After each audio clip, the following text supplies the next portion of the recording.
같이 읽으신 고린도후서 7장 10절 말씀을 본문으로 마땅히 해야 할 근심이라는 제목으로 함께 은혜 받기를 원합니다. 함께 따라 하실까요? 마땅히 해야 할 근심. 마땅히 해야 할 근심. 자, 우리 인생 가운데 있는 근심에는 두 가지가 있습니다. 영적인 근심이 있는가 하면 육적인 근심이 있고, 오늘 본문과 같이 하나님의 뜻대로 한 근심이 있는가 하면 세상이 주는 근심이 있습니다. 그리고 마땅히 해야 할 근심이 있는가 하면 해서는 안 되는 근심이 있는 줄로 믿습니다.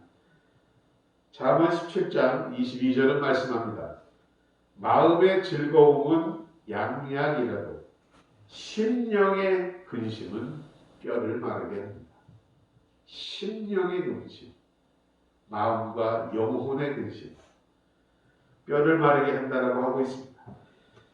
이렇듯 육적인 근심, 세상이 주는 근심은 우리의 영혼, 육을 다 해롭게 합니다. 왜냐고요? 그 육적인 세상 근심의 배후에는 분명히 사단이 숨어있기 때문입니다. 따라서 믿음 생활 잘하고 교회 잘 다니던 사람이 갑자기 세상 걱정 근심이 많아지면서 벌써 믿음이 흔들리기 시작한다는 것은 그의 신앙에 문제가 있다는 것입니다. 그러나 영적인 근심, 마땅히 해야 할 하나님이 주시는 근심은 성령께서 주시는 것입니다. 그래서 이는 성령을 받은 사람만이, 성령에 충만한 사람만이 할 수가 있으며, 이러한 근심을 하는 사람은 또한 성령을 받았다는 증거이기도 합니다. 그리고 하나님의 뜻대로 하는 영적인 근심은 유익할 뿐만 아니라 우리가 신앙생활을 함에 있어 하나님께 꼭 지켜야 하는 의무요 책임인 것입니다. 그러나 세상 근심은 여러분 해보셨겠지만 하면 할수록 그 근심이 더하여집니다. 처음에는 아프던 것이 이제는 죽을 것 같습니다. 아무런 해결도 되지 않고 무익하다는 말씀입니다. 그래서 주님은 마태복음 6장 27절에서 말씀하시죠. 너희 중에 누가 염려함으로 그 키를 한 자라도 더할 수 있느냐? 여기서의 키는 여러분 이 신장이 아닙니다. 생명이 아닙니다. 시간, 생명을 한 자라도 더할 수 있겠느냐? 그런즉 너희는 먼저 그의 나라와 그의 의를 구하라. 그리하면 이 모든 것을 너희에게 더하시리라. 34절을 보면 이렇습니다. 그러므로 내일 일을 위하여 염려하지 말라. 내일 일은 내일이 염려할 것이요 한날의 괴로움은 그날로 족하다라고 주님은 말씀하시면서 이 걱정과 세상이 주는 염려가 얼마나 불필요한 것인지를 말씀하고 계십니다. 이와 같이 하나님의 뜻대로 하는 근심, 경건한 영적 근심은 우리에게 유익을 가져다 줄 뿐만 아니라 이러한 근심을 하는 사람은 영적으로 깨어있고 또한 지혜로운 사람인 줄로 믿습니다. 에스겔서 9장 이하를 보면 이런 기록이 있습니다. 한번 귀 기울여 들어보세요. 9장 1절로 8절을 보면 하나님께서 큰 소리로 사자들을 불러 예루살렘 성을 심판하는데 7사람 중 6사람에게는 사람을 죽이는 기계를 손에 잡게 하시고 7사람 중 1사람에게는 가는 베옷을 입고 허리에는 먹그릇을 찼다라고 기록하고 있습니다. 먼저 이 가는 베옷을 입고 서기관과 같은 먹그릇을 찬 한 사람을 불러서 명령하십니다. 예루살렘을 두루 다니면서 들어보세요. 그 가운데 행하는 모든 가증한 일로 인하여 탄식하며 우는 자의 이마에 표하라고 말씀하십니다. 어떤 사람이요? 그 예루살렘 성 가운데 일어나는 모든 가증한 일로 인하여 하나님이 주시는 근심, 영적 근심을 하며 탄식하여 우는 자 이마에는 머리에 표를 그으라고 하십니다. 그리고 나머지 그 6 사자에게도 살육하는, 사람 죽이는 기계를 가지고 그 뒤를 쫓아 성읍을 순행하며 아직 아껴보지도 말고 긍휼을 베풀지도 말고 쳐서 늙은 자와 젊은 자와 처녀와 어린아이와 부녀를 다 죽이되 이마에 표 있는 자에게는 가까이 하지 말라. 이런 말씀이 있더라고요. 자, 이마에 표 있는 자가 무엇입니까? 백성들의 그 예루살렘의 가증한 죄악을 인하여 애통하는 마음으로 주님 앞에 탄식하며 울던 자들은 이마에 표를 하고 구원을 하라고 하십니다. 손을 대지 말라고 하십니다. 가까이 가지도 말라고 하십니다. 여러분, 이렇듯 우리가 하는 영적인 근심, 마땅히 해야 할 근심은 해도 되고 안 해도 되고 하는 문제가 아니라는 얘기입니다. 죽고 사느냐의 문제라는 말씀입니다. 그리고 이 심판이, 예루살렘 심판이 성전에서부터 시작되고 늙은 자로부터 시작되었음을 주목하시기 바랍니다. 성전으로부터 시작되었다는 것은 그 백성의 가증한 죄악에 대하여 마땅히 근심하고 애통하며 탄식해야 할 사람들이 교회라는 것입니다. 그리고 늙은 사람이라는 것은 교회의 중직자들, 지도자급에 있는 목사, 장로, 권사, 집사라는 말씀입니다. 그러한 사람들이 영적으로 무감각함으로 이러한 거룩한 근심을 하지 않는 것에 대한 책임을 먼저 묻고 계시는 것입니다.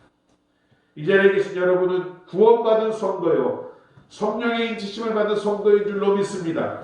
그렇다면 이제부터라도 세상 근심이 아닌 하나님의 뜻대로 하는, 마땅히 해야 하는 근심을 하시는 여러분 되시기를 주님의 이름으로 축원드립니다. 이것이 없이는 하나님의 진노가 임하는 것이며 예루살렘 성의 심판과 같이 영적인 죽임을 당한다라는 것입니다. 자, 그러면 오늘 우리가 이와 같이 하나님의 뜻대로 하는 근심이 무엇인가에 대해서 세 가지로 나누어 살펴보도록 하겠습니다. 먼저 우리는 우리 스스로의 영적인 상태를 살펴보며 근심해야 합니다. 우리가 마땅히 해야 할 근심, 그것은 바로 우리의 영적인 상태를 돌아보고 항상 근심하고 탄식할 줄 알아야 합니다. 만약 그러한 과정에서 자신의 허물과 죄의 사실을 발견해야 하였다면 그로 인하여 애통하며 회개해야 한다라는 말씀입니다. 주님은 산상수훈에서 말씀하셨습니다. 애통하는 자는 복이 있나니 저희가 위로를 받을 것이라고 하셨습니다. 어떻게 해야 위로받는다고요? 애통하는 자가 위로받는다고 하십니다. 스스로의 영적 상태 때문에 근심하는 사람, 그의 영안이 밝아져 자신의 죄와 허물이 보이기 시작합니다. 그리하여 이로 인하여 애통하게 됩니다. 그러므로 자기 죄로 인하여 중심으로 애통하며 근심하는 사람들에게 하나님은 위로를 맛보게 하신다고 말씀하고 있습니다. 성 어거스틴이라는 유명한 기독교사의 성자가 있습니다. 이 사람은 무려 14살 때부터 유부녀하고 간통을 해서 사생활을 낳았습니다. 아주 방탕한 사람이었습니다.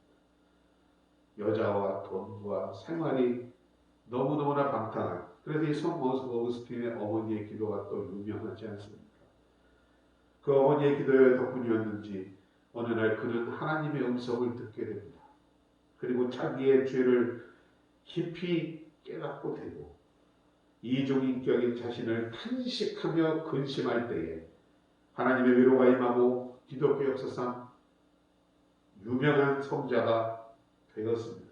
또한 여러분 잘 아시는 종교개혁자 마틴 루터는 자신의 죄를 발견한 이후 그 슬픔이 어떠했는지 기절까지 했다라고 합니다. 여러분, 죄를 짓고도 하나님 앞에 가증한 일을 행하고도 또한 나만 아는 숨은 허물로 가득 차 있으면서도 근심도 아니하고 애통도 하지 아니하는 사람은 이미 화인 맞아 외식함으로 거짓말하는 심령이요, 믿음이 파산당한 사람이며 영적인 문둥병에 걸려서 아무리 말씀으로 찔러도 인생의 막대기로 때려도 아픈 것을 모르는 것입니다. 그야말로 죽은 사람입니다. 바울은 그래서 로마서 7장 24절에서 스스로를 이렇게 고백합니다. 오호라 나는 곤고한 사람이로다. 누가 나를 이 사망의 몸에서 건져내랴. 탄식하고 있습니다. 바울의 고백과 같이 자기 죄와 허물에 대해 자신은 전적으로 무능하며 부족함을 느끼는 것이 바로 영적인 근심이며 거룩한 근심입니다. 스스로 의인됨을 여길만 할 것이 우리는 아무것도 없습니다. 이러한 근심을 느끼는 사람이 바로 진정으로 하나님을 바라보며 하늘의 위로를 받게 될 줄로 믿습니다. 또한 다윗의 고백을 들어보십시오. 시편 32편 3절로 4절 이하에서 다윗은 이렇게 말합니다. 내가 입을 열지 아니할 때에 종일 신음함으로 내 뼈가 쇠하였도다. 내가 나의 죄를 주님께 고백하지 아니할 때 종일 신음함으로 내 뼈가 쇠하였다고 말합니다. 주의 손이 주야로 나를 누르시오니 내 진액이 빠져서 여름 광금에 마름같이 배웠나이다. 죄를 고백하지 않으므로 그 심리적 고통이 무겁고 거기에서 하나님의 진노의 손이 심령을 누름으로 영적인 고갈 상태에 빠졌음을 토로하고 있는 고백입니다. 그의 심령에는 하늘 생수가 공급되지 않으므로 영적인 가뭄을 맞이하였습니다. 자신의 죄로 인하여 거의 죽을 상태가 되므로 이제 살려달라고 고백하고 있는 것입니다. 여러분, 기도 쉬는 죄를 범치 않으려고 안타까워하고 근심하는 자가 참된 기도의 생활을 지속하는 것입니다. 영적으로 숨쉬는 것입니다. 하나님의 능력이 임하시는 것입니다. 그러한 사람들이 경건한 근심의 소유자인 것입니다. 영적인 상태를 항상 돌아보며 근심하고 애통하며 구원을 이루는 회개를 이루어 나가시는 여러분 되시기를 주님의 이름으로 축원드립니다. 두 번째로 우리가 해야 할 마땅한 근심 가운데는 교회를 위한 근심이 있습니다. 참으로 하나님이 원하시는 하나님의 백성, 성도는 내 가족, 내 집도 집안일도 중요하지만 주님의 피로 사신 몸된 교회를 염려하고 근심하고 기도하는 사람입니다. 죽은 영혼을 살려내는 구원의 방주이시며 수많은 영혼을 천국으로 인도하는 몸된 교회를 위하여 기도하고 헌신하는 사람이야말로 참 믿음을 소유한 거룩한 근심을 하는 하나님의 사람인 것입니다. 참된 믿음이 거룩한 근심을 해야 하듯이 참된 신앙은 교회에 대해서도 거룩한 책임과 부담을 가져야만 하는 것입니다. 주님이 여러분을 사랑하셔서 자신의 생명을 바쳐 그 핏값으로 사신 것이 바로 우리 교회입니다. 할 수 있는 한 여러분이 받은 재능과 은사대로 책임을 느끼며 교회에 대해 거룩한 근심을 하는 여러분 되시기를 간절히 소망해 봅니다. 아프리카에 가면 이 한 곳에 물을 건너야 되는데 그 물에 흐르는 세기가 얼마나 그 강의 물이 크게 세게 흐르는지 이곳을 건너려면요 사람이 등 뒤에 큰 돌을 짊어지고 가야 한답니다. 왜 그런지 아시겠죠? 그렇지 않으면 이 물살 강을 건널 때 쓸려 내려가 버린다는 것입니다. 그런데 등에 돌을 쥐고 있으면 그 무게로 인하여 건너갈 수가 있다는 것입니다. 아무리 그래서 그 등이 무겁고 아프지만 이 강을 무사히 건너기 위해서는 더 큰 돌을 쥐고 건너야만 하는 것입니다. 여러분, 우리 인생의 건널목에 흐르는 이 세상의 강이 있도록 거셀진데 우리가 교회라는 징검다리를 통해 영원한 천국으로 가기 위해서 무겁고 큰 거룩한 돌을 짊어져야 되지 않겠습니까? 학개서 1장을 보면 하나님의 탄식이 나옵니다. 하나님의 성전은 마른 풀이 나고 동물들이 살고 허물어진 황폐 그 상태였는데 백성들은 자기 완벽한 집이라고 표현합니다. 화려하고 의리의리한 집을 얘기합니다. 자기 집은 완벽하게 집을 짓고 거하면서 그 허물을 가진 성전을 보고 아직 성전을 건축할 때가 아니라고 이스라엘 백성들이 말합니다. 그때 바벨론 폴에서 귀환한 이스라엘 백성들은 하나님의 성전 건축은 저 뒤로 밀어버리고 자신의 주택들만 화려하게 짓기 시작했던 것입니다. 이는 주님께 예배드리는 일을 등한히 하고 하나님에 대해서 중요하지 않게 생각하는 증표가 아니고 무엇입니까? 하나님의 성전을 위하여 근심하지도 돌보지도 않고 책임을 다하지 아니한 이스라엘 백성들에게 하나님의 진노가 내립니다.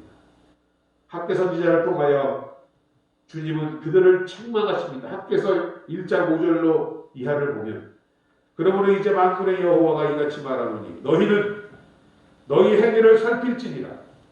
너희가 많이 뿌릴지라도 수확이 적으며 먹을지라도 배부르지 못하며 마실지라도 흡족하지 못하며 입어도 따뜻하지 못하며 일꾼의 삭슬 받아도 그것을 구멍 뚫어진 전대에 넣음이 되었느니라.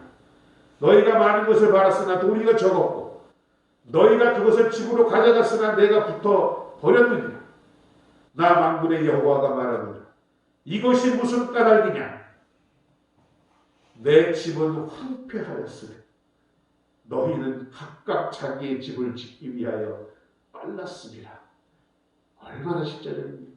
그러므로 너희로 말미암아 하늘의 이슬은 그쳤고 땅은 삼노를 비쳤으며 내가 이 땅과 산과 곡물과 새 포도주와 기름과 땅의 모든 소산과 사람과 가축과 손으로 수고하는 모든 일에 한죄를 들게 하였느니라. 자, 무섭지요 여러분. 근데 여러분 이걸 또 반대로 우리가 읽을 수 있습니다. 하나님의 집은 우리가 걱정하고 근심하고 세워드리면서 우리의 것은 그 다음으로 미루는 사람에 대해서는 반대의 이야기가 되지 않겠습니까? 많이 적게 뿌릴지라도 그 수확이 많으며 너희가 조금 먹을지라도 배가 부르며 마시면 마실수록 흡족할 것이고 입어도 따뜻하며 일꾼의 삭슬 받아도 그것은 구멍이 뚫리지 않은 전대에 넣음과 같게 될 것이라. 적은 것을 바라지만 도리어 많아질 것이고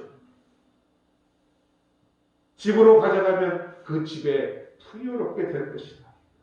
하늘의 이슬은 내릴 것이며 땅의 산들을 그치지 아니하고 이 땅과 산과 곡물과 새 포도주와 기름과 땅의 모든 소산과 사람과 가축과 손으로 하는 수고하는 모든 일에 내가 축복하니까. 반대의 뜻이지 않겠습니까? 이런 말이 있더라고요. 월세방 교인, 전세방 교인, 내집 교인이라는 비유가 있습니다. 월세방 교인, 월세 아시죠? 제가 한번 말씀 먼저 드렸는데 제주도에서는 달방이라고 합니다. 월세를. 이 월세방처럼 교회를 다니는 사람은 교회에 대한 아무런 애착이 없습니다. 그저 나와야 하니까 엄마 아빠가 무서워서 아니면 남편이 무서워서 아내가 무서워서 의무상 예배드리고 헌금도요 억지로 인색함으로 쬐끔쬐끔합니다.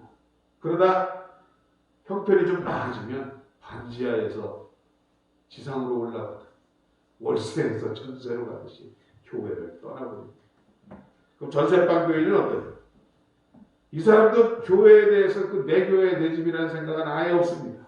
그 기간 동안만 2년 동안만 그곳에 다니다가 다른 데로 가야만 하는 사람입니다. 2년이 지나면 계약 연장을 안 해주면 그놈의 집이 망가지든지 비가 새든지 아무런 애착도 없고 근심도 하지 않습니다. 자, 내 집 교회, 이 교회가 내 집이요 하나님의 집인 것처럼 사는 사람 어떻겠습니까? 여러분들 집을 어떻게 하세요? 정말 내 집처럼 아끼며 뭐 더 필요한 게 없을까? 교회를 위해 근심하며 헌신하며 봉사하는 사람입니다.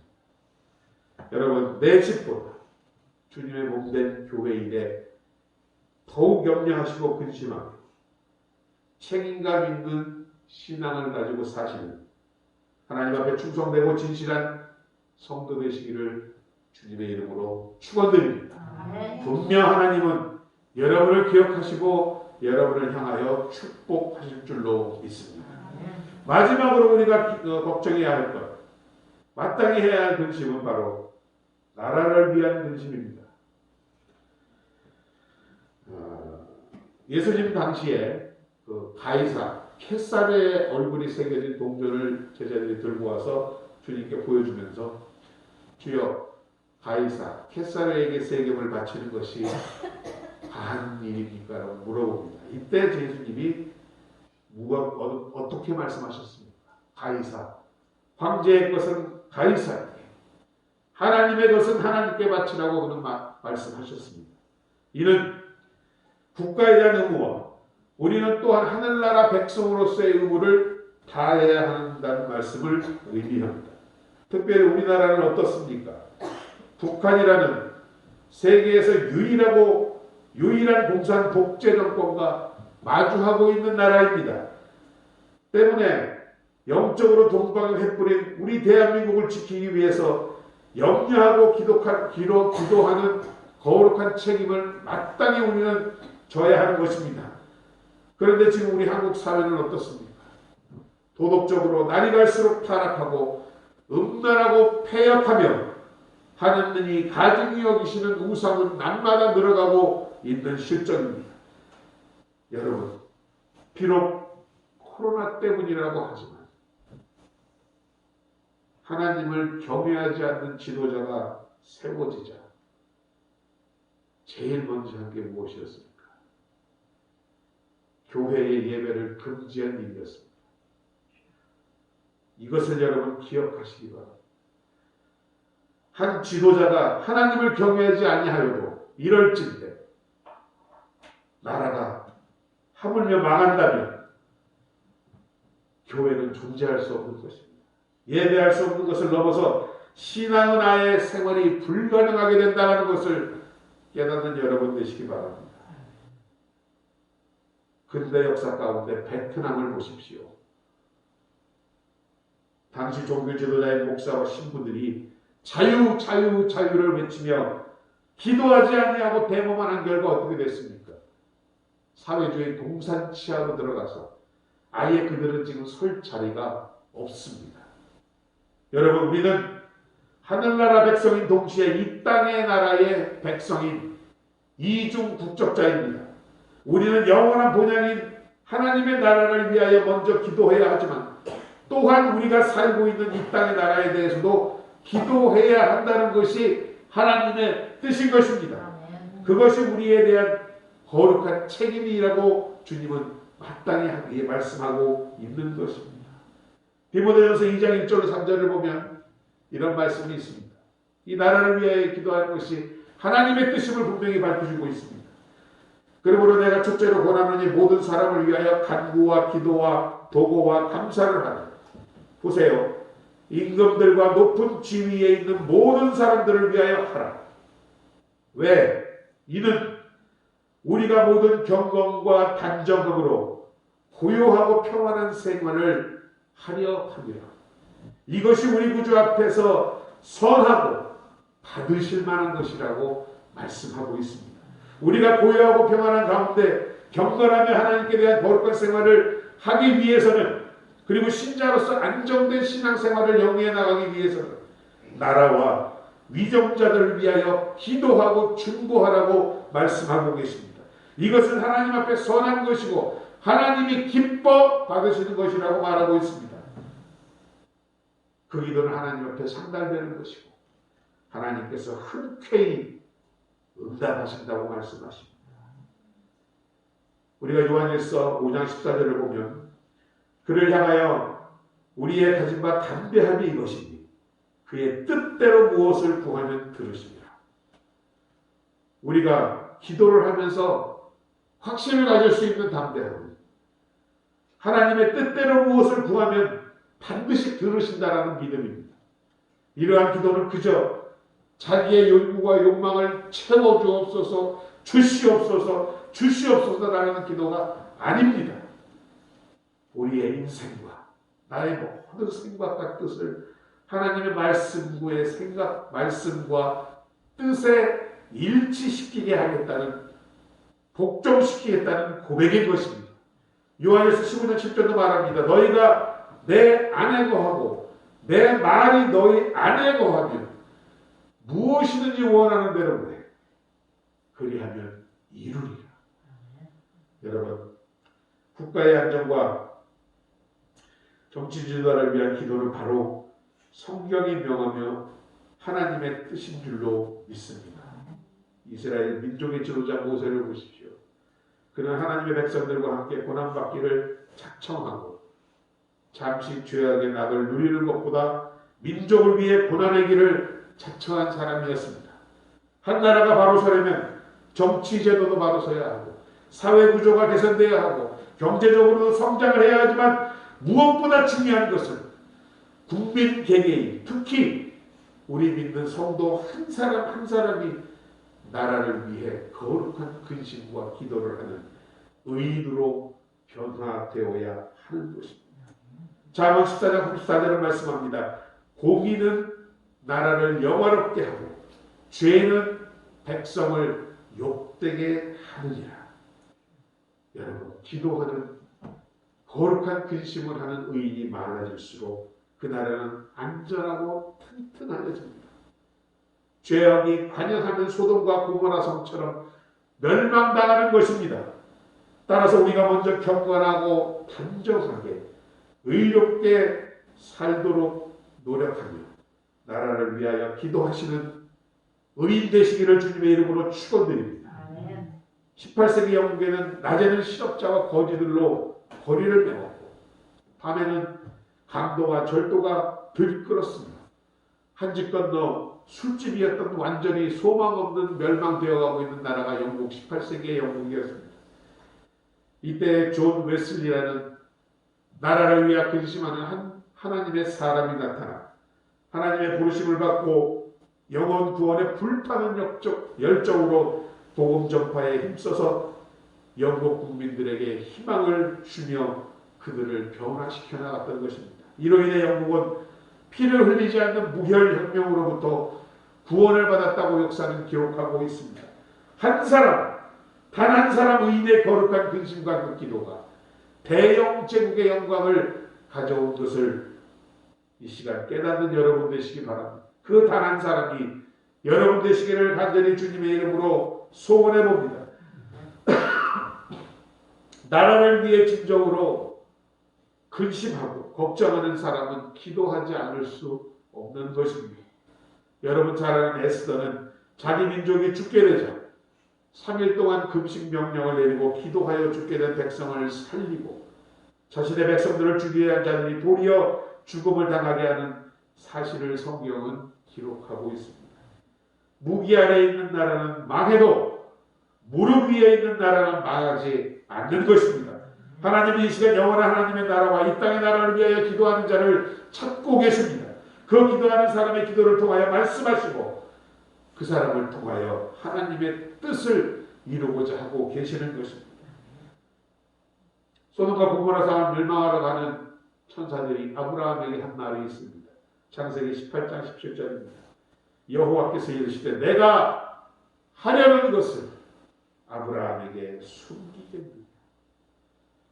우리나라가 북핵의 위협과 도덕적 폐역이 가득 참에도 불구하고 저 성경 말씀을 보면서 이 말씀이 가슴을 찔렀는데 조상의 대를 일어선 죄악의 무리임에도 불구하고 이토록 무수한 것은 오직 하늘나라와 이 나라를 위해 근심하며 기도하는 하나님의 사람들이 그래도 존재하기 때문인 것입니다.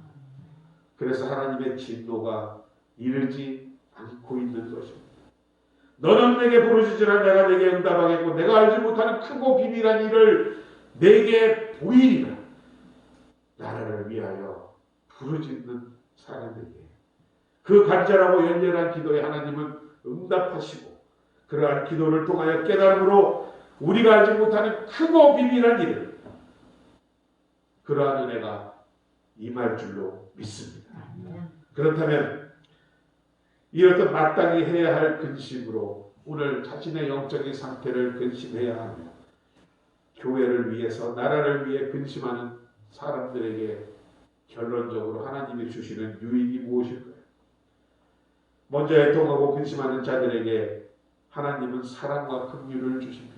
아까 우리가 읽었지만 에스겔서와 같이 거룩한 근심을 하는 사람들은 이마에 표를 하고 특별히 보호를 하십니다. 그리고 영적 부담감, 영적인 짐을 지고 가는 사람은 이 거룩한 부담감이 기도로 변하게 되어 있습니다. 그리고 그 기도를 통하여 근심을 날마다 오히려 덜어갈 수 있습니다. 그러므로 그 사람 기도에는 힘과 능력을 얻게 되는 것입니다.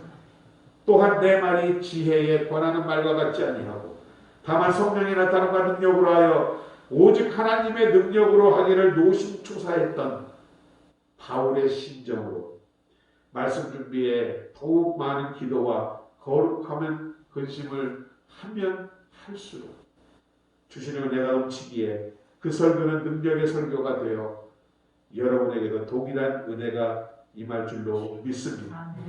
사랑하는 여러분, 올 한 해 어느 때보다도 우리의 기도가 필요한 때입니다. 우리가 기도해야만 하는 때입니다. 그것을 위해 우리는 영적으로 마땅히 해야 할 근심을 할 수 있도록 성령님께 간구하시는 복된 여러분 되시기 바랍니다. 하나님의 뜻대로 하는 근심은 후회할 것이 없는 구원에 이르는 회개를 이루는 것이요 세상의 근심은 사망을 이루는 것입니다. 하나님의 뜻대로 하는 근심은 영육간에 유익할 뿐만 아니라 우리 믿음의 신자들에게는 또 한 의무입니다. 반드시 해야 하는 일입니다. 하고 안 하고 선택의 문제가 아닙니다. 우리 스스로의 영적인 상태에 대해 그리고 우리 사랑하는 2000년 순복음 교회를 위하여 그리고 소망하는 하늘나라와 이 땅의 나라를 위하여 항상 근심하며 애통하며 기도하며 나아가시는 여러분 되시기를 주님의 이름으로 축원합니다. 하늘에서 주시는 풍성한 생수의 강이 예비된 크고 비밀한 축복이 올 한 해 여러분과 여러분 자녀들과 가정 가운데 넘쳐나게 될 줄로 믿습니다. 아버지 하나님 은혜와 사랑을 감사드립니다. 귀한 오늘 주님 우리를 주님 전으로 불러주시고